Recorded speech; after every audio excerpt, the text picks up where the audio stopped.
A reading from the Holy Gospel according to Luke, chapter 10, verses 1 to 12 and 17 to 20.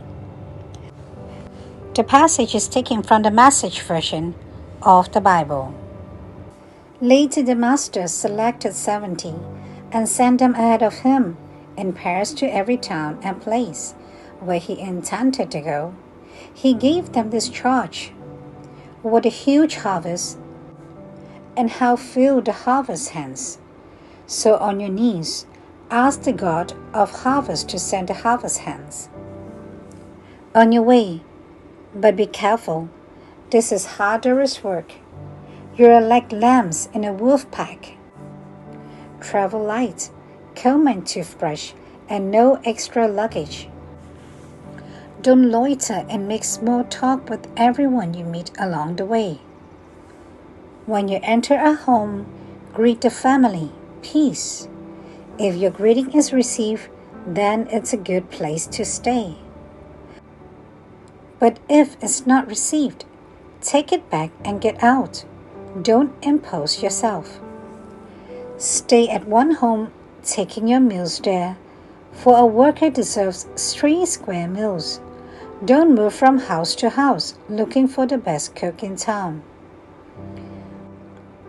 When you enter a town and are received, eat what they set before you.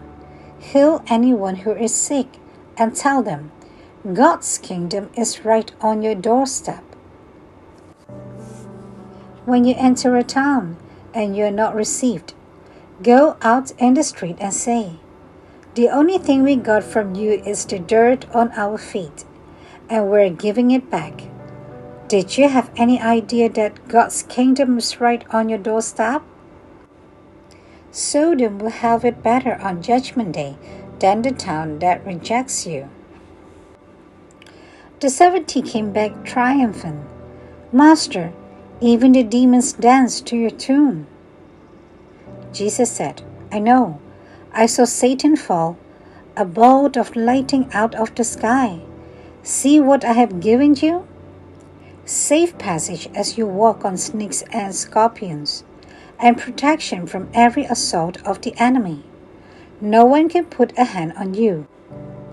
All the same, the great triumph is not in your authority over evil, but in God's authority over you and the presence with you.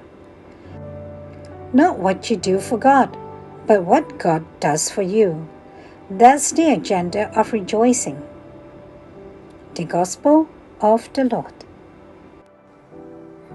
Good morning. I am Father Joseph Matthew, and this is Coffee with God. Today, on the 6th of July, we reflect on the Holy Gospel according to St. Luke chapter 10, verses 1 to 12 and 17 to 20. And we reflect on the theme, 2 by 2, the Gospel of walking together. In the Gospel, we hear that Jesus appointed 72 disciples and sent them ahead of him 2 by 2. This is no random detail. Jesus does not send them out alone. He sends them together, forming a community of mission. Why? Because the Gospel is not proclaimed through isolation or competition, but through communion and fraternity.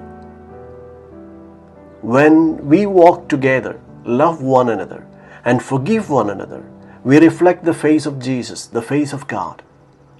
Evangelization begins not with strategies, but with how we live together.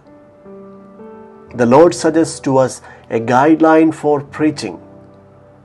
Our encounters must begin with a wish of peace. Peace to this house.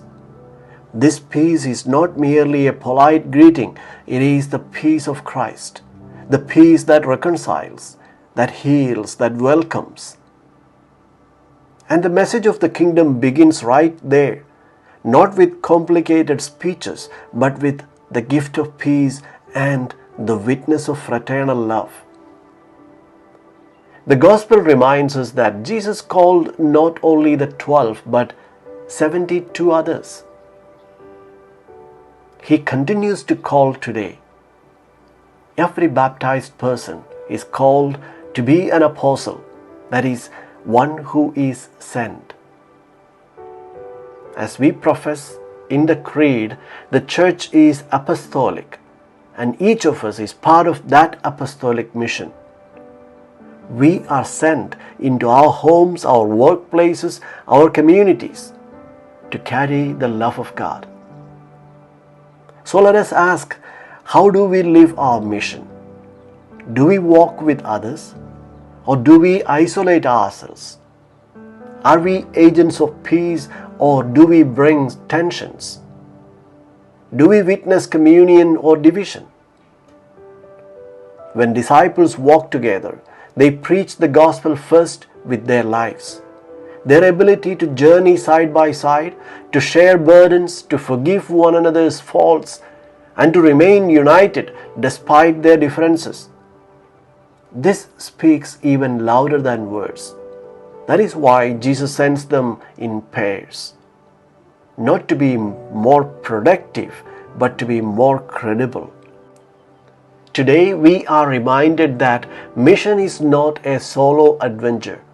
It is not about great strategies, nor about dazzling rhetoric or perfect pastoral plans.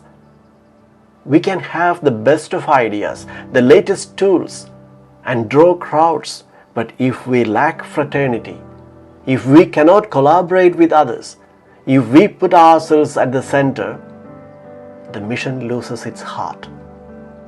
It becomes a performance, not a proclamation.